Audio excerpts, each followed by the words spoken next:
from our Maritimes News Center. This is CTV News. Here is Amanda Debison. Good afternoon, and thank you for joining us. Some much-needed rainfall is giving firefighters in Nova Scotia a brief break today, but it is still expected to be another challenging day with 15 major wildfires burning in the province. CTV's Jesse Thomas is in Upper Tantallon with more. Jesse. Here in Upper Tantallon, just outside the St. Margaret's Centre, which is the command headquarters for the wildfire that continues to burn here. We just heard from fire officials, and they said yesterday was an extremely grueling and hot day. It was sunny. The temperatures were up around the low 30s, and we did hear officials say that the fire did grow in size yesterday.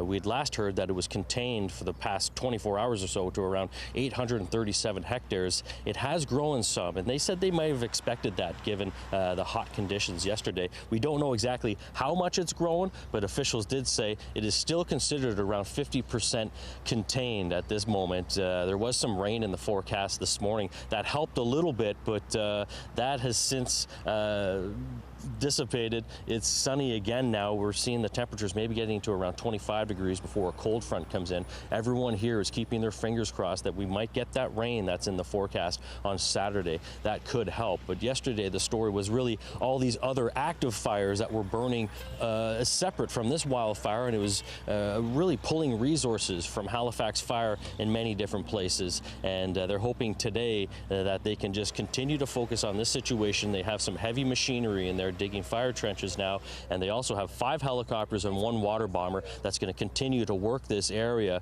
But really, at the end of the day, they feel like they need help from Mother Nature. They could really use a good showering, and they're keeping their fingers crossed for that forecast to hold true for Saturday. Thomas reporting for us in Upper Tantallon, Nova Scotia. Meteorologist Gillian Mitchell will have more on the forecast a little later.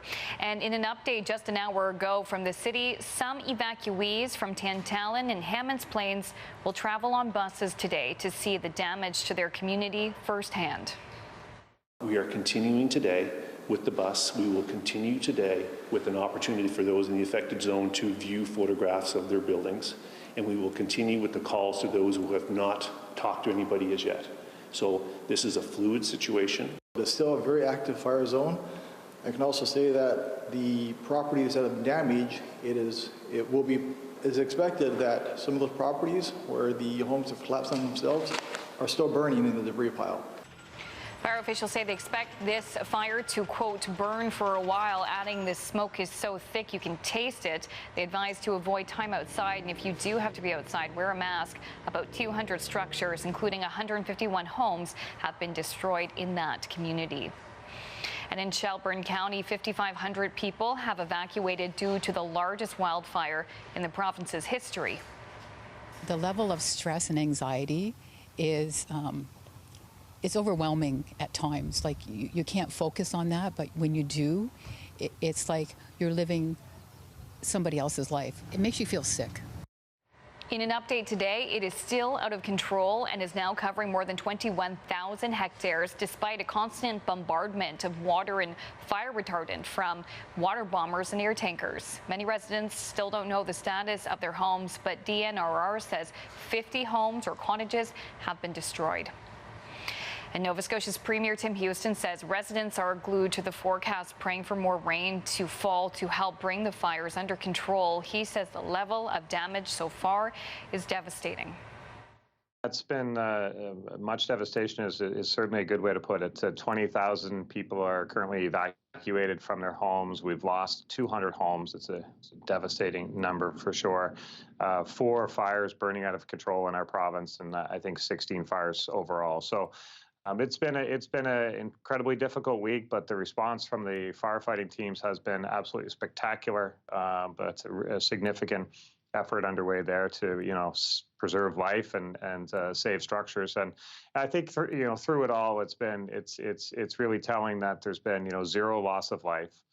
0 missing persons and 0 serious injury, and that's pretty significant given the size of the evacuation and how quick the evacuation had to take place in many of these instances.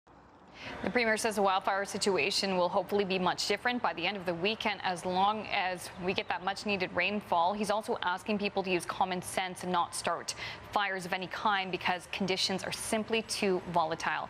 And we've been talking a lot about the weather. For more on the forecast, let's bring in meteorologist Kaylin Mitchell in the CTV Weather Center. Kaylin. And it is positive news in the forecast as we move into and through the weekend. Rain, drizzle and fog expected. The rain steadiest for Nova Scotia. Cooler temperatures will prevail as well. And a somewhat cooler and damper brand of air for the Maritimes does look like it'll carry on into the start of next week. Air quality statements related to the presence of wildfire smoke still in effect up and down the Atlantic coastline of Nova Scotia, though we should see some change in the direction of that wildfire smoke as we move through the day. And that is coming with a change in the wind direction. Winds becoming north and northeast in behind a front that is moving north to south across the Maritimes. At times, those winds are going to be a little bit gusty today, between 30 and 50 kilometers per hour. Here's looking at a forecast for some of the movement of that near surface smoke. A lot of it coming off of that very, very large fire down and through Shelburne County. You will notice that as we move into this evening and tonight, there is a change in the direction of that near surface smoke being directed more towards the south, and that would be because of the change in the wind direction. Those winds again becoming north and northeast. Taking a look at temperatures, temperatures already cooled off quite dramatically. Eastern areas of New Brunswick, Prince Edward Island, northern eastern areas of Nova Scotia. That's where the front has already moved through. That front will continue to work its way towards the southwest New Brunswick and the southwest of Nova Scotia, where there are still some warmer temperatures this hour, including at Shelburne, which is reporting a temperature of 25 degrees.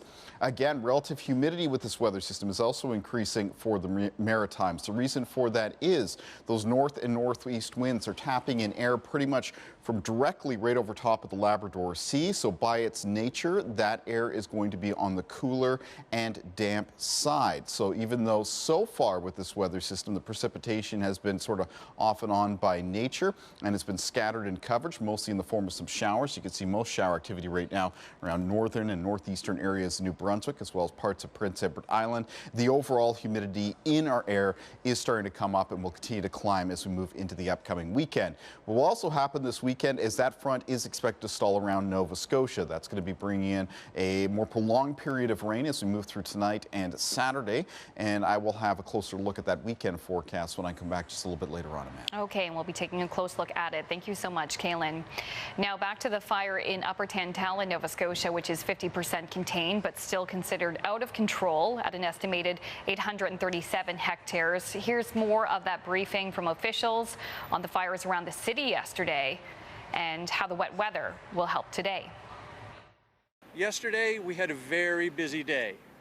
At peak burn time, around 3 o'clock in the afternoon, we had simultaneous events here in the operational area in Tantramar, as well in other regions of our municipality. As was expected, the fire conditions were accelerated yesterday by some fairly severe weather. As you will know, there were also fires in other parts of our municipality. We had a very large fire on Coburg Road in Halifax and a tragic fire on an iconic building, the Wagwaltic Club. We had a fire in Prospect area, St. Margaret's Bay Road. That was significant with 10 apparatus and a large number, approximately 40 firefighters there. That fire, in our jargon as municipal firefighters, is considered out, but our crews are checking that area again today. We did a general call for a return of firefighters yesterday because our resources were strained. And our firefighters answered that call, and they came in. They actually came in and responded to the extent that we had all that we needed to fill this operational gap that we had, and we were able to cover the city safely and effectively. Today, we are working on this scene. We're back with a large number of units. We have more than 100 municipal firefighters from many municipalities. As I indicated, there are firefighters here now from Truro. There are also firefighters here now from the Cape Breton Regional Municipality. Yesterday was a tough day for the folks on the line. It was hot. It was relatively windy at times. But through the hard work and dedication of the firefighters on the line, the command team that we have here, we were able to hold things from getting out of control. So there was some minimal growth in area yesterday, but that being said, we do not have any accurate mapping as to how much that was yet because of operational requirements. Today we are continuing to focus on structure protection. We are continuing to put in our guards. We are continuing to patrol those other areas of concern. We have 40 DNR firefighters on scene. We have 11 excavators on site, 3 dozers who are actively putting in guards, working with department staff to get those in quickly. Our containment has not increased. We are still at 50%. Which is still a very good place to be at. Today, we are hopeful that we are going to be able to make some ground. This morning, as we hope for more rain, I'd like to offer a few reminders. Our officers remain actively patrolling those evacuated neighborhoods, and they are manning those checkpoints. If you have information in or around evacuated areas in regards to suspicious activity, we ask you to contact police or Crime Stoppers. In regards to the evacuated zones and the area around them, please stay away. As well, the airspace remains restricted. That means no drones out there. It's very important that they stay grounded. Lastly, I'll touch on scams as I did throughout the week. There could be rental scams out there, those evacuated or those who may have lost their homes. You may be looking for rentals, and there are rental scams out there. Insist on viewing those properties in person before providing any deposit. Never give a deposit before you view the property in person.